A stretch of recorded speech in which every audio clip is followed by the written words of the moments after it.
আপোনালোকৰ কি খবৰ ক'ব। আৰু মই ইতিমধ্যে ৰ'দেৰে গৈ আছোঁ, ইমান গৰম টেম্পাৰেচাৰৰ মাজত মই গৈ আছোঁ। গৰম বহুত ক'ব নালাগে, আৰু লগতে সহ্য কৰাটো বৰ টান। আৰু বাগানৰ মাজে মাজে গৰমত গৈ আছোঁ। আপোনালোকৰ খবৰ কি?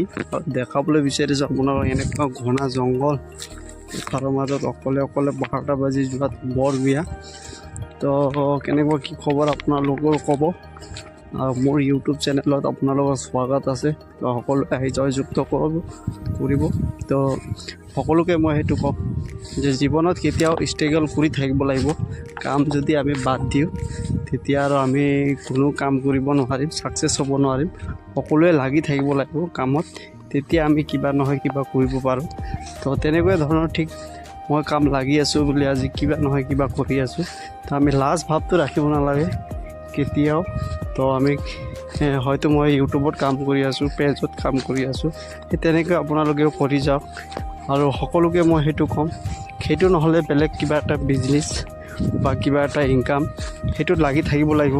আমাৰ যিসকলে নৱজন্মৰ যুৱক যুৱতী আছে তেখেতলোকে বহি থাকিব নালাগে, কাৰণ আমি বহি থকা মানে টাইম ৱেষ্ট কৰা হয়। আমি টাইম ৱেষ্ট কৰিব নালাগে। পঢ়া লাইফটো আমি ধ্যান দি পঢ়িব লাগে, আৰু পঢ়া কমপ্লিট কৰাৰ পিছত কিবা নহয় কিবা আমি কাম কৰি থাকিব লাগিব। লাজ ভাৱটো ৰাখিব নালাগে। সৰু ডাঙৰ কাম সকলোবোৰে আমাৰ সমান হয়, কাৰণ যদি সৰু ডাঙৰ কাম যদি আমি লাজ কৰি নকৰোঁ তেনেহ'লে আমাৰ উন্নতি কেতিয়াও নহয়, কাৰণ সৰুৰ পৰা আমি ডাঙৰ হৈ যাওঁ। তো সকলোৱে মন দিব। তো কেতিয়াবা যদি সৰু কাম কৰিবলগীয়া হয়, আমি ডিগ্ৰী লৈ থাকোঁ বা আমাৰ কোৱালিফিকেশ্যনটো বেছি হয়, বা মোৰ কিবা ক্ষতি হ'ব নেকি বা সন্মান যাব নেকি এনেকুৱা ভাৱ এটা লাগে। কিন্তু সকলোৱে সেইটো নাভাবিব, কাৰণ আমাৰ কোনো কেতিয়াও ক্ষতি নহয়। যদি আমি সৰু কাম কৰি যদি ইনকাম কৰিব পাৰোঁ তাত কোনো কিবা নহয়।